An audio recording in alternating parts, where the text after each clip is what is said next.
Indeed, as I've mentioned, it's day 2 of the 15th BRICS Summit in Johannesburg and Sandton, and over 50 AU member states are attending the summit. Let's now cross to Sakina Kamwendo for more. A very good morning to you, Sakina. Just set the scene for us, if you can, as to how day 2 of the 15th BRICS Summit is looking like today. Well, good morning, Simpiwe, and as you can see, it's still quiet here. We, the early birds, but of course, later on today, this particular area will be filled with journalists from across the world, and there's been great interest in what is taking place here in South Africa at the 15th BRICS Summit. Now, just taking a quick look back at what happened yesterday and some of the important touch points that emerged, we did, of course, see, as some would like to say, the official opening, President Cyril Ramaphosa getting this whole situation underway yesterday. That following, of course, a bilateral discussion with the Chinese President Xi Jinping and several memorandums of understanding being signed by South Africa and China. So yesterday, looking at some of the discussions that took place here at the BRICS Summit, focus on, of course, energy, because this is a big one, especially for us as South Africa, but not only for us, because it's about the decarbonization and also reducing the carbon footprint and emissions for all member states, as well as all countries across the world. So that particularly interesting. And of course, South Africa's own energy woes also being thrust into the spotlight. And we heard from various of the BRICS members how they could assist in what we are facing as a problem in South Africa. For example, one of the panelists on the discussions was talking about how South Africa should perhaps not at this stage look at closing down its power stations, the coal-fired power stations, but rather look at the technology that exists in order to reduce our carbon emissions at these stations as we try and move towards a just transition.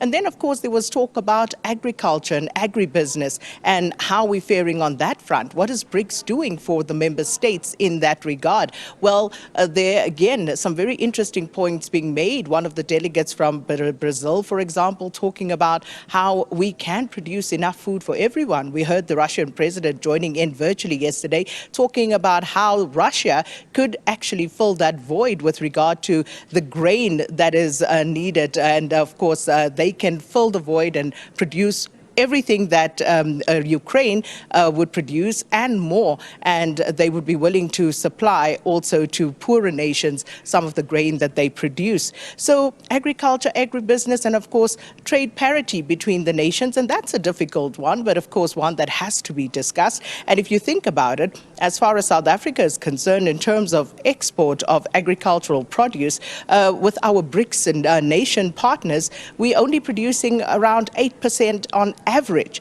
And with that, China leads the pack with about 5% and then 2% to Russia, which is, of course, really very small compared to what we are trading with other countries in the world who are not part of BRICS. So all of these discussions, of course, up in the air, and they are being nettled down by the various representatives from the various BRICS countries. But there's also, as I'd indicated, great interest here from others who are looking to join the BRICS grouping, and spoke to some journalists from different countries. One from Venezuela stands out, and she was telling me how President Maduro and the people of Venezuela are really chomping at the bit to become part of BRICS, because this is, no matter how you look at it, the most important bloc of emerging economies across the world. And there's no denying the power that this bloc holds and could hold if things were to change and more nations, important nations, were to be included in this formation.